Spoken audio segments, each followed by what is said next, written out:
Katsudon, that's what we're making today. Honestly, I love Japanese food. I've always wanted to visit Japan. I can tell you, I started learning the language when I was really young.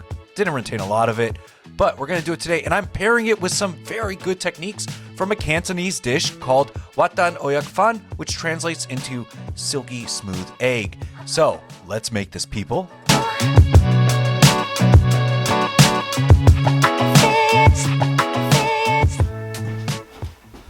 Maybe you have had chicken katsu, or you've had tonkatsu, which is with pork.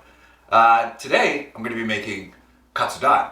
Yep, no fusion recipe today, nothing crazy today, just katsudon. And I'm very excited about it because I have something that I want to do with it in the future, but I want to give it respect first and just make it a good way. So, without further ado, let's make this shit. Stay tuned. All right, so we're going to start off with some rice. I am terrible at measuring my rice, but I want to say this. We are going to rinse it. Yes, I used to not rinse my rice, and I found out that the reason why you should is it not only removes starch and possible dirt or dust, but it also allegedly removes some arsenic. Had no idea. So we rinse the rice, and then we've got our eggs. So I'm using a lot of eggs today in this recipe, and I'm going to start off by making a nice little egg batter here, and it's going to be for our dredging process. So I'm going to go ahead and start off with about 3 to 4 eggs max, but you can use 2 if you want.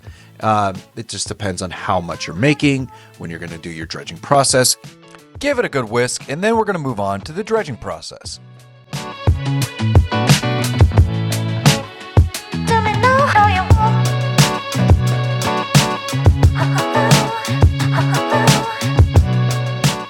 All right, so on a cutting board, I have some saran wrap. I'm going to lay down my chicken breast, and then I'm going to put some more saran wrap on top because we're going to be pounding the crap out of this sucker, and we definitely don't want salmonella everywhere. So take a nice heavy pot, saucepan, whatever you got, hammer, if that's what you wish to use, and we are just going to pound the crap out of this chicken breast. Think about like Milanese, a schnitzel, chicken fried steak. Well, not chicken fried steak, but chicken fried chicken. And then it should come out very thin. Look at this. It is nice, thin, and it is tender. Then what we're going to do is we're going to start poking a bunch of holes in our chicken breast. This is a really important step, so I wouldn't skip it. It helps with the tenderization process. And I'm just using a fork here, and we're going to do this on both sides.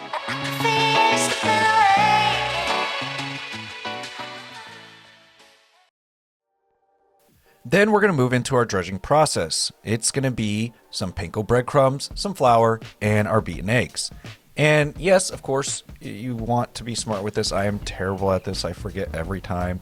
You want 1 wet hand and 1 dry hand. And I forgot. And honestly, I was in a rush when I was making this, and I forgot to drop my eggs into the flour after I dropped them into the eggs. So we start with the eggs first. Put the chicken breast there, then to the flour, and then you should put it back in the eggs, but I forgot, but this was an awesome mistake, and I'll show you why. So after you do that, after you drop them into the flour, and then you put them back into the eggs, and then the panko breadcrumbs, you're all good to go. But I was like, wait a second, I forgot to do this. What do? Well, I re-dredged.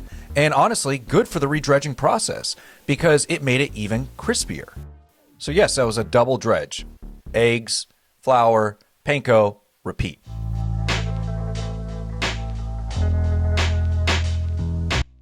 All right, then we're going to move on to the sauce portion. So I'm taking a whole white onion here. I slice it in half, and then I'm making nice thin slices. Now, if you've ever seen my French onion soup recipe, I really recommend it. It's kind of the same process that we're going to do here and the same techniques as well. Then I'm going to move on to our next portion, which is creating the sauce. So into a pan, I'm dropping in a bunch of oil. And then with that oil, I'm heating it up, medium to low heat, and I'm going to drop in our onions. While that's going on, I have the oil heated up for the katsudon, and I'm using peanut oil here. Definitely be careful with your oil level. You don't want to cause a fire if you have a gas stove, and then drop this away from you very gently so you don't burn yourself. And then we're going to go ahead and just drop in some sugar here, about 1 to 2 teaspoons of sugar. This is going to help with the caramelization process, and then we're going to give this a really, really good mix. And as the katsu is being cooked, I have my oven on warm, and I'm placing it on a wire rack because I'm making quite a few pieces, and on a tray, of course, and I'll set those aside so they can stay nice and warm. Then we have the mirin. I added a little bit more mirin than usual, but you can get by with about a tablespoon of mirin. I added about 3, and then some dark soy sauce, using about 2 to 3 tablespoons of that, and then 4 cups of chicken broth. I didn't have dashi. Then I'm going to start beating the eggs for the sauce. I'm using a lot of eggs here, about 5 to 6 to start with. Give them a good beat, and honestly, I almost didn't post this recipe because I know times are tough right now. Groceries are expensive, especially eggs. But I felt like, you know what, I still should post it. So to all of you who are going through hard times, I definitely feel for you. I hope it gets better. So we're going to go ahead and beat these eggs, and then we're going to slowly add them to the sauce. Now, we don't want this super hot, but about medium to low. And we're going to keep stirring, because we really want this to come out really well. This is what I learned from making watan oyakfan. And honestly, you don't want a lot of heat with it because it will scramble the eggs. And I messed up because I looked away, and that's what happened. It didn't come out very silky, more scrambly and juicy. But you can add some black pepper to it. And honestly, if you get this, if this happens, this happened to me so many times when I tried to learn watak oyakfan, but it's okay. It still comes out really good and juicy.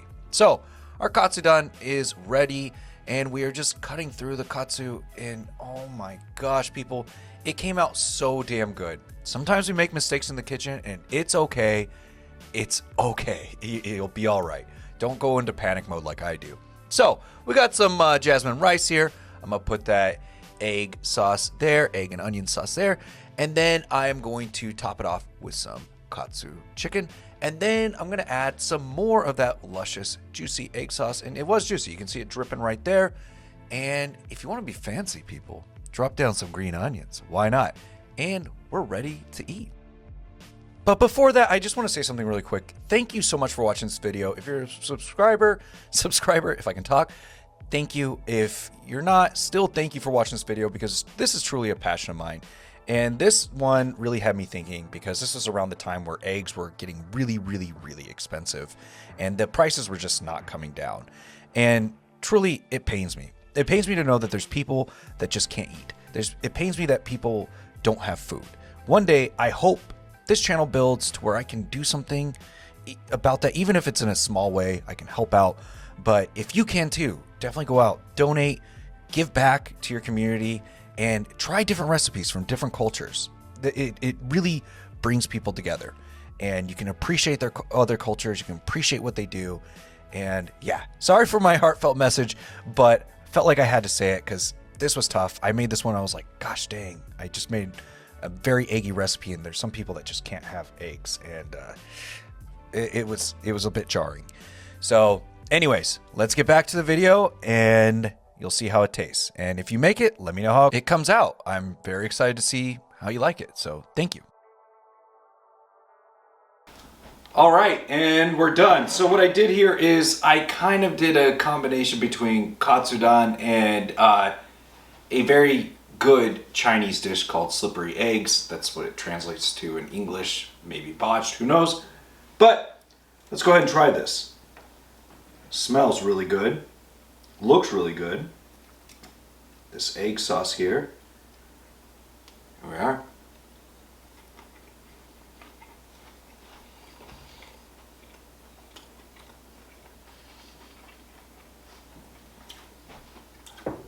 That is damn good. That is damn good. You can keep eating this. And I'm going to.